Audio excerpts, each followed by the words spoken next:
అన్నదాతకు మద్దతు ధర, వరి సహా 14 పంటల కనీస మద్దతు ధర పెంపంటూ మనం ఆంధ్రజ్యోతిలో చూసుకోవచ్చు. ఇక 6 ఎమ్మెల్యేలను తెస్తా, మంత్రి పదవి ఇస్తారా? కాంగ్రెస్ అధిష్టానానికి కవిత ప్రతిపాదన. టీపీసీసీ సుముఖత. గ్రీన్ సిగ్నల్ ఇచ్చేందుకు సిద్ధమైన హైకమాండ్. రేవంత్ సన్నిహితుల వ్యతిరేకతతో బ్రేక్. ఆంధ్రజ్యోతికి అందిన పక్కా సమాచారం జర్నలిజం కాదు షాడిజం అని కవిత రుసరుస. కొంతకాలంగా బీఆర్ఎస్ లైన్ కు భిన్నంగా వైఖరి. జైలు నుంచి బయటకు వచ్చాక స్వరంలో మార్పు. సామాజిక తెలంగాణ రాలేదంటూ గత కేసీఆర్ పాలనకు వ్యతిరేకంగా వ్యాఖ్యలు. పర్యటనతో సొంత అడుగులు నిజం కాదా? సో కల్వకుంట్ల కవిత గారు ఆరుగురు ఎమ్మెల్యేలను తీసుకొని కాంగ్రెస్లోకి వస్తా, నాకు మంత్రి పదవి ఇస్తారా అని చెప్పని అడిగిందట. బీఆర్ఎస్ ఎమ్మెల్సీ కవిత కాంగ్రెస్లో చేరేందుకు ఆ పార్టీతో రాయబారం నేర్పిన అంశానికి సంబంధించి మరింత సమాచారం వెలుగులోకి వచ్చింది. కాంగ్రెస్లో తాను చేరడంతో పాటు బీఆర్ఎస్ నుంచి 6 ఎమ్మెల్యేలను తీసుకొని వస్తా, నాకు మంత్రి పదవి ఇస్తారా అని కాంగ్రెస్ అధిష్టానం ముందు కవిత ప్రతిపాదన పెట్టినట్టు విశ్వసనీయంగా తెలిసింది. ఇందుకు సంబంధించి ఆంధ్రజ్యోతికి పక్కాగా సమాచారం అందింది. కాంగ్రెస్ అధిష్టానం ముందు తన ప్రతిపాదనను పెట్టి చర్చించే విధంగా పావులు కదిపారు. మంత్రి పదవికి సంబంధించి తన అభిమతాన్ని కాంగ్రెస్ పెద్దల ముందు ఉంచారు. కాంగ్రెస్ అధిష్టానం కూడా గ్రీన్ సిగ్నల్ ఇచ్చేందుకు సిద్ధమైందని తెలిసింది. టీపీసీసీ స్థాయిలో కవిత చేరికపై సుముఖత కూడా వ్యక్తమైంది. ఈ మేరకు అధిష్టానానికి సమాచారం అట. ఈ వార్తను కొద్దిగా పూర్తిగా చూద్దాం. ఈ వార్త పెట్టండి కానీ రైట్ ఏమన్నాడు రైట్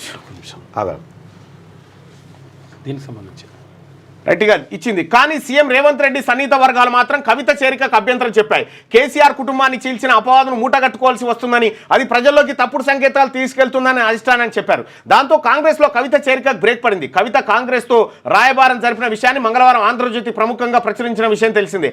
ఆంధ్రజ్యోతి కథనం రాష్ట్ర వ్యాప్తంగా సంచలనం రేపింది. రాజకీయ వర్గాల్లో తీవ్ర చర్చకు దారితీసింది. అయితే గత 2 రోజులుగా ఆంధ్రజ్యోతిలో ప్రచురితమైన కథనాలపై కవిత రుసరుసలాడారు. కనీసం తనను సంప్రదించకుండా వార్తలు ఇచ్చారని, ఇది జర్నలిజమా షాడిజమా అంటూ ఎక్స్ వేదికగా ఓ పోస్ట్ పెట్టారు. కాంగ్రెస్ తో రాయబారం నేర్పిన విషయంపై కవితతో మాట్లాడేందుకు మంగళవారం ఆంధ్రజ్యోతి ప్రతినిధి ఫోన్లో సంప్రదించగా ఆమె స్పందించలేదు. దీంతో కీలక అంశంపై వివరణ ఇవ్వాల్సిన వస్తుందనే ఆమె స్పందించలేదనే విషయం స్పష్టమవుతుంది.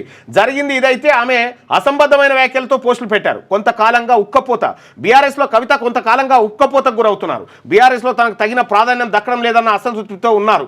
ప్రధానంగా ఢిల్లీ మద్యం పాలసీ కేసులో అరెస్ట్ అయి బెయిల్పై విడుదలైన తర్వాత రాజకీయంగా ఆమె ఆశించిన విధంగా రాజకీయ పరిణామాలు లేవు. కేసీఆర్ చుట్టూ దయ్యాలున్నాయంటూ కవిత వ్యాఖ్యానించడమే ఇందుకు నిదర్శనం. పైగా సొంత పార్టీలో తీవ్ర వివక్ష నిరాదరణకు గురవుతున్నానన్న అభిప్రాయంలో నెలకొంది.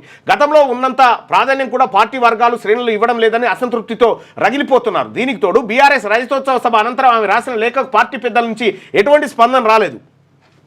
ఆమె అమెరికా పర్యటన నుంచి వచ్చే ఒకరోజు ముందు లేఖ బయటకు రావడంతో బీఆర్ఎస్లో కలకలం రేగింది. ఆ లేఖ తానే రాసినట్టు చెబుతూ కవిత కొన్ని తీవ్రమైన సంచలన వ్యాఖ్యలు చేశారు. లేఖను ఎవరు బయట పెట్టారో చెప్పాలంటూ డిమాండ్ చేశారు.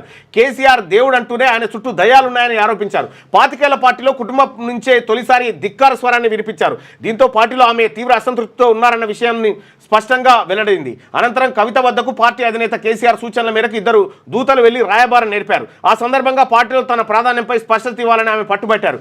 ఇందుకు అధినేత నుంచి సానుకూలత వ్యక్తం కాకపోవడంతో రాయబారం విఫలమైంది. ఆ మరుసటి రోజే సింగరేణి కార్మికుల కోసం సింగరేణి జాగృతి అనుబంధ సంఘాన్ని కవిత ఏర్పాటు చేశారు. బీఆర్ఎస్ లైన్ కు భిన్నంగా కవిత గత కొంతకాలంగా సొంత పార్టీ లైన్ లో నడవడం లేదని స్వయంగా పార్టీ వర్గాలే ఆరోపిస్తున్నాయి. ఆమె అడుగులు భిన్నంగా పడుతున్నాయన్న అభిప్రాయాలు వ్యక్తమవుతున్నాయి. ఆమె జైలు నుంచి బెయిల్పై బయటకు వచ్చిన తర్వాత కొద్ది రోజుల పాటు ఇంటికే పరిమితమయ్యారు. అనంతరం సొంతంగా కార్యక్రమాలు చేపట్టారు. తొలుత జాగృతి ద్వారా కొన్ని కార్యక్రమాలు నిర్వహించారు. అయితే ఆమె వేసిన అడుగులు, తీసుకున్న నిర్ణయాలు బీఆర్ఎస్ అధిష్టానానికి ఏమాత్రం మింగుడు పడడం లేదు. ముఖ్యంగా కాంగ్రెస్ ప్రభుత్వం చేపట్టిన కులగణన సర్వేలో కవిత పాల్గొన్నారు. సామాన్య ప్రజల మాదిరిగానే ఆమె కూడా సర్వేలో తన కుటుంబ వివరాలన్నింటినీ సర్కార్కు తెలియజేశారు. కానీ కేసీఆర్, కేటీఆర్, హరీష్ రావు కుటుంబాలు మాత్రం కులగణన సర్వేలో పాల్గొనలేదు. కవిత సర్వేలో పాల్గొనడం బీఆర్ఎస్లో చర్చనీయాంశమైంది. అలాగే బీసీలకు రాజకీయంగా రిజర్వేషన్లు కల్పించాలంటూ ఆమె బీసీ సంఘాలను కూడగట్టుకుని ఆందోళన కార్యక్రమాలు చేపట్టారు. అప్పటికే కాంగ్రెస్ సర్కార్ కులగణన పూర్తి చేసి బీసీ రిజర్వేషన్లపై కసరత్తు మొదలుపెట్టింది. దీనికోసం డెడికేషన్ కమిషన్ను ఏర్పాటు చేసింది. అయితే బీసీ రిజర్వేషన్లపై ప్రభుత్వం అసెంబ్లీలో తీర్మానం చేసిన తర్వాత తన పోరాటం వల్లనే ఇది సాధ్యమైందంటూ కవిత వ్యాఖ్యానించారు. ఆ తర్వాత ఒక కార్యక్రమంలో ఆమె మాట్లాడుతూ తెలంగాణ ఏర్పాటైనప్పటికీ సామాజిక తెలంగాణ రాలేదని వ్యాఖ్యానించారు.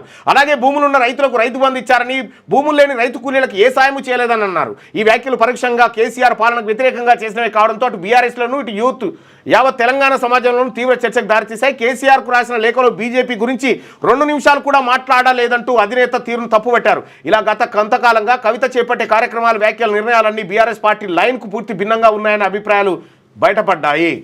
మంత్రి పదవిపై నాటి నుంచే గురి. తెలంగాణ రాష్ట్రం ఏర్పడ్డాక 2014 ఎన్నికల్లో నిజామాబాద్ నుంచి ఎంపీగా ఎన్నికైన కవిత బీఆర్ఎస్ రెండోసారి అధికారంలోకి వచ్చిన తర్వాత 2019లో జరిగిన పార్లమెంట్ ఎన్నికల్లో ఓటమి పాలైన విషయం తెలిసిందే. అయితే దీంతో 6 నెలల తర్వాత పార్టీ ఆమెను శాసనసభ మండలికి పంపింది. ఆ తర్వాత ఆమె కేసీఆర్ కేబినెట్లో మంత్రి పదవి ఆశించారు. కానీ అప్పటి సమీకరణాలు కారణంగా ఆమెకు ఆమాత్య పదవి దక్కలేదు. ఆ తర్వాత 2023 అసెంబ్లీ ఎన్నికల్లో బీఆర్ఎస్ ఓటమి పాలైంది. దీంతో మంత్రి పదవి కవితకు కలగానే మిగిలిపోయింది. ఈ నేపథ్యంలోనే కాంగ్రెస్ ద్వారా ఆ కళను నెరవేర్చుకునే ప్రయత్నం చేస్తున్నట్టుగా తెలుస్తా ఉంది. అయితే ఈ వార్త ఆంధ్రజ్యోతిలో వచ్చినటువంటి వార్తను కల్వకుంట్ల కవిత గారు కొద్దిసేపటి క్రితమే ఖండించడం జరిగింది. అది ఫేక్ అని చెప్పి ఆమె చెప్పడం జరిగింది. రైట్గా ఇది ఫేక్ అని చెప్పి ఆమె ట్వీట్ చేసింది. కల్వకుంట్ల కవిత గారు ఫేక్ న్యూస్ అని చెప్పి 6 ఎమ్మెల్యేలను తెస్తా మంత్రి పదవి ఇస్తారనేటువంటి వార్తను కూడా ఆమె ఫేక్ అంటూ కొద్దిసేపటి క్రితమే ట్వీట్ చేయడం జరిగింది. మరి నిజమేందో తెలవాలి. అది ఫస్ట్ మా అందరికి ప్రజలకి ఏం అక్కర్లేదు, కానీ ఆంధ్రజ్యోతి రాధాకృష్ణ గారికి అయితే అర్జెంటుగా ఫోన్ చేసి ఒక మాట చెప్పండి అమ్మా, ఎందుకంటే మీ అంకుల్ అట్లా రాయొద్దు అంకుల్ అని చెప్పండి. చెప్పాలి. లేటెస్ట్ న్యూస్ తెలుగు మరియు ఇంగ్లీష్ అప్డేట్స్ కోసం ఇప్పుడే క్యూన్యూస్ అఫీషియల్ యాప్ ని ప్లే స్టోర్ నుండి డౌన్లోడ్ చేసుకోండి. సరికొత్త సమాచారాల కోసం క్యూన్యూస్ వెబ్సైట్ ని ఫాలో అవ్వండి. ఛానల్లో ప్రాంతీయ, జాతీయ, అంతర్జాతీయ వార్తలు వీక్షించండి. లైక్ చేయండి.